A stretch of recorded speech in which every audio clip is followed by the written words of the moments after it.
Hey, what's going on YouTube? Antayami here, back with another video.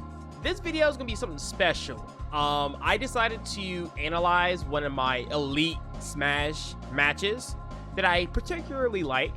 It's me versus a snake, and I decided to do a different approach. So, welcome guys to the Smash Elite Breakdown, where I basically talk about some of my games that I replayed and recorded, and kind of want to break it down to analyze some things I could have done better, some things I could have definitely not have done, and things I can improve on that matchup. So in this matchup, we're going to talk about Snake Tasty versus Peach, or slash Daisy, Paisy, you know, whatever.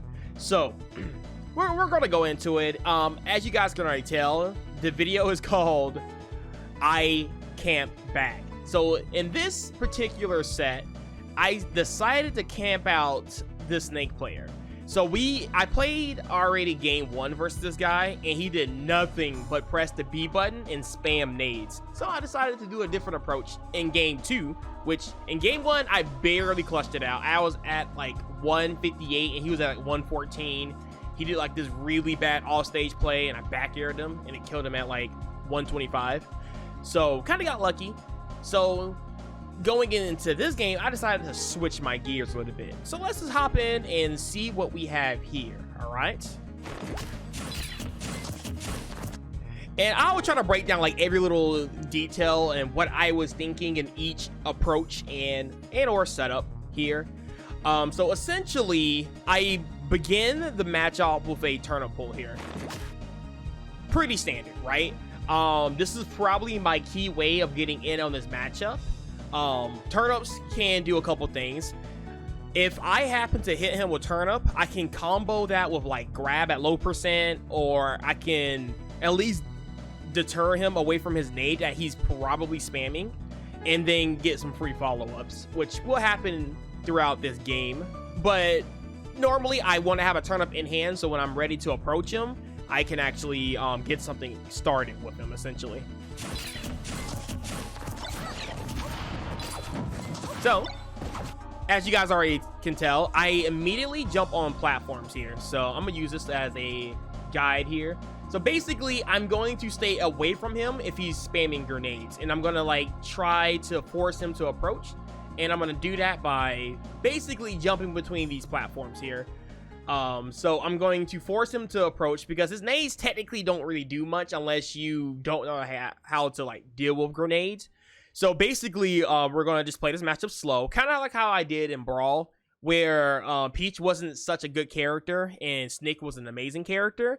Now, the great thing is, I think Peach is better than Snake as far as like character potential and how good the character actually is on a particular tier list. So I have that advantage going for me. So basically, once I get inside, I can do a lot of damage to Snake, and of course, Snake being a disadvantage, we can capitalize on that and basically kill him like that. So we're gonna play patient, and we're gonna ride the platforms. As you can already tell, I'm just playing really safe. I'm not trying to hit his shield, which caused me to get hit by a grenade. So we're just gonna play it really safe here. Get punished with the forward tilt here. Throwing nades, still throwing nades. It's all right. I might be losing, but we can still find good ways to go in. So as you guys can tell, what I'm picking up and reading versus the Snake is that he's doing a lot of nades. And what Snakes particularly like to do when they have set nades is shield. So when they press the B button, they like to tap shield and essentially just be a sitting duck. So that's usually where you can kind of run in and get a free grab. So that's a really good technique that you can do. So if you read that they're going to throw another nade at you and they don't expect you to approach, you can go in there and grab them. And of course, I went with up throw, because up throw kind of puts them in like a really weird spot. Doesn't give me any free combos here. I could have definitely did down throw, but I didn't want to risk getting hit by that nade right there. I didn't want to risk getting hit by this, so I kind of wanted to throw him off his little game here. See what happens after he lands. I'm thinking he'll probably do a double jump here, and I can catch his landing and hit him again. So that's my thought process. He goes for a nade here and immediately cements himself back into neutral. So basically what I'm gonna do here is that I'm just gonna let him come to me. He's not really doing anything to pressure me when I'm not in neutral or slight disadvantage, because of course, not being in the center of the stage, I have slight less stage control. So since he's not doing a very good job of pressuring me, I can literally just sit over here and see what happens. Okay, he goes in for a back air. Again, I'm just trying to avoid hitting his shield, which props his grenades. So that's pretty much my whole entire goal here. Okay. And we're getting a lot of trades here, which is basically what you kind of want. Eventually, you will hit grenade and you will explode and trade. So what you really want to do is catch him not shielding. And whenever you hit him, you're going to proc his grenade. And it's going to stack on whatever move you hit him with. So if I hit him with back air and we both blow up, he takes the back air percent. And since Peach and Daisy do a lot of percent off their like normals, yeah, Snake is going to take a lot of percent. So keep that in mind when approaching Snake that's spamming lots of grenades. You can just basically catch him off guard, mix in your approaches, and pretty much go for trades until you kill him. Off stage here. Again, the Snake player here gets a little greedy on the nades here because, again, that's all he's doing. He's not really doing anything else besides always pulling grenade and basically camping on that nade pull, essentially. So I get in aggressively here. Hit him with the fair. I was trying to catch this grenades and hit him with fair at the same time. I kind of mistimed that, but caught him right when he landed, and yeah, that puts him in disadvantage. I read his option, and boom, he's dead. Snake in disadvantage is like one of the easiest characters to deal with. So once you learn how to deal with Snake in disadvantage, it's pretty free. He drops down with some C4s here, does nothing because, again, I'm not rushing into the situation. And there goes me using Turnip to get in with a free grab. So here, we're just racking up percent here. Bread and butter. All right, we're going to go back into camping mode and just camp. See what he does. We are a stock ahead, essentially. There's no reason to, like, rush in and approach. So yeah, we're just gonna wait until he does something stupid and then punish him.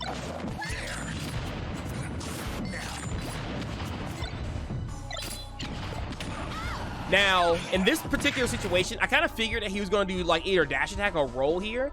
So what I should have did was, since, I mean, it's Wi-Fi, so it's kind of hard for me to like react to a lot of things.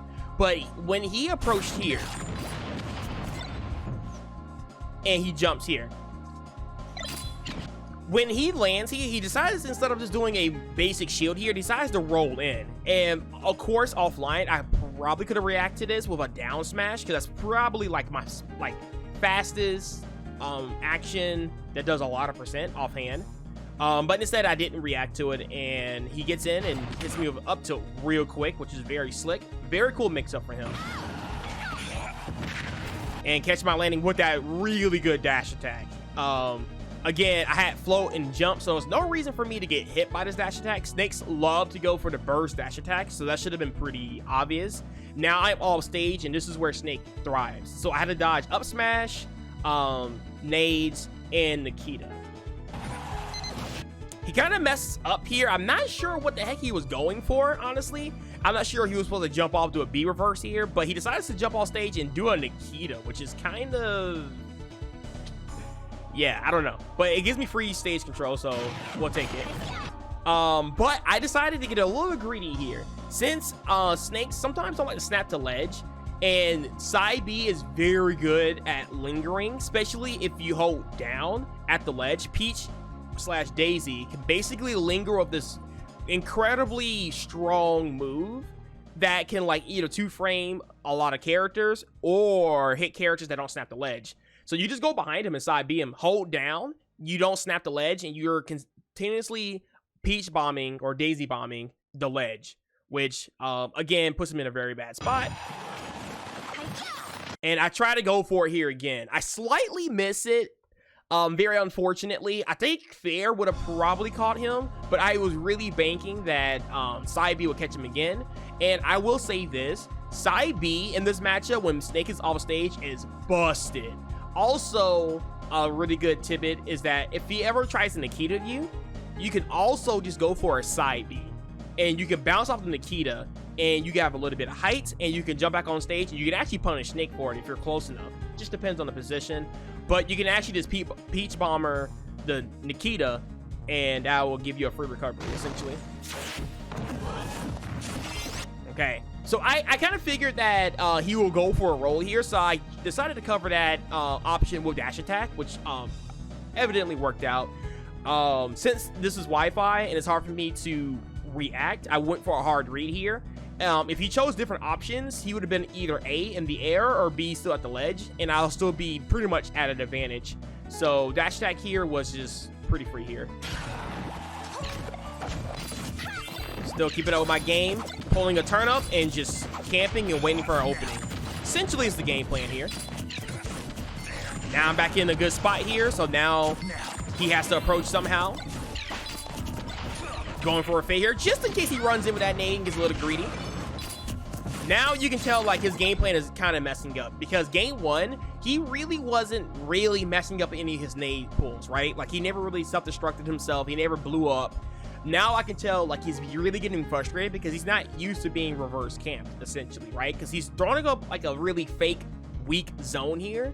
And nades are not really as strong as people think they are. I mean, they're frame one, they can break combos, but playing around nades is key to beating Snake players. And once you realize that it takes like 3 to 4 seconds for a nade to explode, and if they're not cooking it, you can literally just run past the nades and just hit them. So keep that in mind.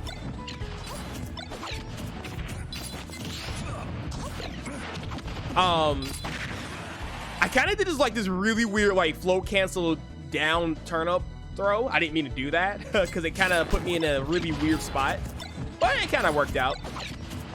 A little bit of accident. I kind of want to just do a regular jump here and just do down throw here, and then if he goes off stage, then that's a free edge guard. If he goes on stage, then I can see if I can like, you know, hit him with a tech chase or something, whatever. But yeah, kind of knocked myself off stage. Still got a fair off of it, which is pretty impressive. This is another situation where side B could have potentially have worked here, but I felt like I was a little too late, and since side B has a little bit of startup, I think he would have grabbed the ledge before it would have came out. So I was trying to go for a really cheeky down smash. If he air dodge up and gets clipped, a lot of players usually spot dodge here and just drop to their dust and die.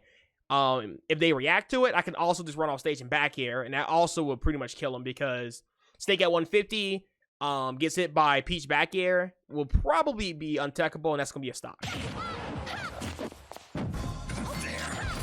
Okay, again, I'm not scared of taking these trades, and again, he's pushing way too many buttons here, and I knew that trading with nade here would not be that bad, because either we both die or he just dies, and I survive and he dies. Okay, so now we're 2 stocks ahead. We're doing really good versus the Snake player. Again, doing his little ledge trapping. I held the ledge way too long there, and that caused me to lose my first stock. Again, our game plan doesn't change here. We're gonna let him approach and make mistakes, and we're gonna find an opening and get in. Again, nades don't really do much if you know how to play around them. Trying to go for a little combo there. Kind of dropped the ball on that one. It was pretty unfortunate. That could have been a lot of percent there, but couldn't do it. He air dodges here. I go for the side B. He gets stage spike. Very interesting. And since his side or down B was on stage, nothing you can do about it. So basically, that's my little rundown on that particular matchup. I think that going forward, if I'm ever competing in a tournament and I'm fighting like a Snake player, that's gonna be my pretty much to game plan. Basically camp him out, wait for him to, you know, make a mistake. Like if he dash attack on my shield, I can just, you know, grab and then take the percent lead. If he's throwing nades, depending on how he's throwing them, you can Z catch him and throw him back in Snakes and put more pressure on him. And if I can catch him holding a nade but not shielding, I can hit him with an aerial, and we can both basically take the trade, where I take the nade trade, he takes the nade trade plus aerial, and I still have the percent lead. The goal is basically get this percent lead on Snake and then force him to approach, bait out openings, and basically knock him off stage and kill him. So yeah, that's basically my breakdown of this matchup. If you guys like this video and want to see more matchup breakdowns, I play a lot of random characters. Peach and Daisy is my main, but I do go on Wi-Fi and play random characters. I go Diddy Kong, I can go Byleth, Robin, Dr. Mark, just any character, right? And if I run into a matchup or a game that's very interesting, I might just talk about it and just give my 2 cents. Thank you guys for watching. If you guys like what you see, make sure you guys leave a like, comment, and subscribe. See you guys in the next video.